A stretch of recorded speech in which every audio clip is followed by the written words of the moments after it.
Está começando o resumo das principais notícias do dia. Aqui no podcast Sétima Hora você tem a notícia no seu tempo. Se você perdeu algum episódio, acesse www.setimahora.com.br e reveja os conteúdos. Eu sou o Flávio Alexandre e essas são as notícias de hoje.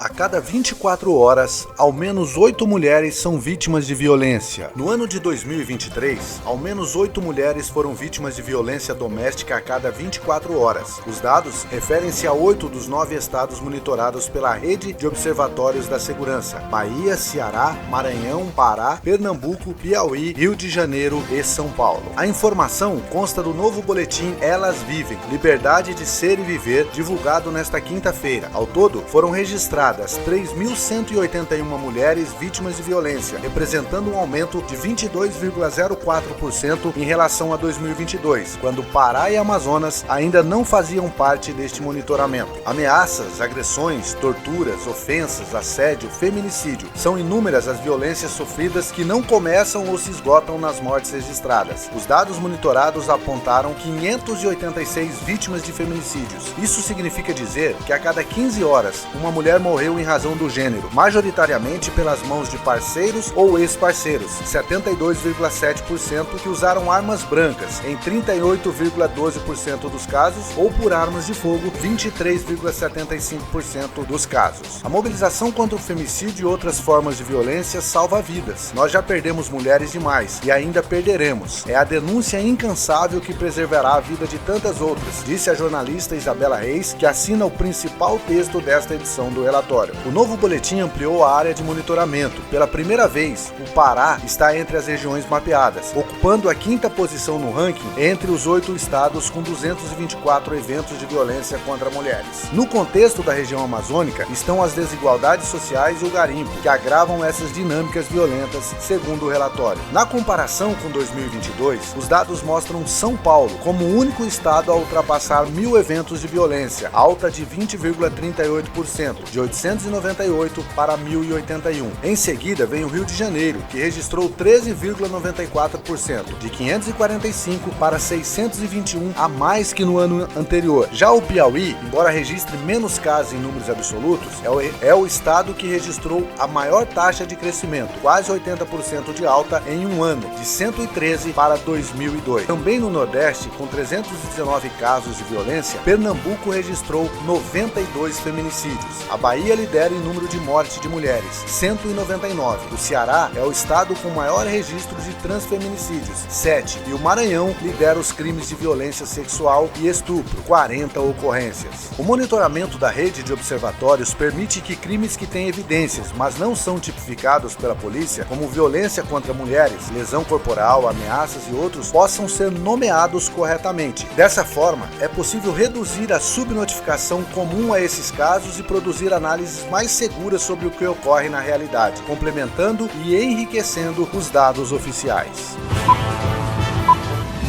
O tribunal anula mais 3 condenações de Cabral e reduz em 40 anos penas do ex-governador. O Tribunal Regional Federal da 2ª Região, TRF2, no Rio de Janeiro, anulou nesta quarta-feira 3 condenações do ex-governador Sérgio Cabral na Operação Lava Jato. As penas somavam 40 anos e 6 meses. Com a decisão, as sentenças do ex-governador caem para um total de 335 anos, 8 meses e 29 dias. Ele está em liberdade. Os advogados Patrícia Proetti e João Pedro Proetti, que defendem Cabral, afirmam que a decisão reconhece atrocidades processuais. Permanecemos batalhando para que esses danos irreparáveis da famigerada Operação Lava Jato sejam ao menos minimizados. As sentenças anuladas eram referentes às ações penais das fases 1 Farplay, Ratatouille e SESC Fini, desdobramentos de investigações conduzidas pela Força Tarefa de Procuradores do Rio. No caso dos processos da 1 Farplay e Ratatouille, os desembargadores concluíram que o juiz Marcelo Bretas, da 7ª Vara Federal Criminal do Rio, não tinha preferência para julgar os casos. Todas as decisões tomadas por Bretas, do recebimento da denúncia à condenação, foram anuladas. Os processos serão redistribuídos na Justiça Federal e deverão recomeçar do zero. Marcelo Bretas está afastado das funções pelo Conselho Nacional de Justiça até a conclusão de 3 processos administrativos sobre sua conduta na Lava Jato, o que não tem prazo para ocorrer. Veja o que dizem as denúncias das ações anuladas pelo TRF2. 1 Farplay, compra de votos para a escolha do Rio como sede do nos Jogos Olímpicos de 2016, Ratatouille, propina em troca de contratos de merenda escolar e de comida para presídios do Rio, Sesfine, propina em troca de contratos de obras públicas. O caso ficou conhecido porque atingiu protagonistas da farra dos guardanapos.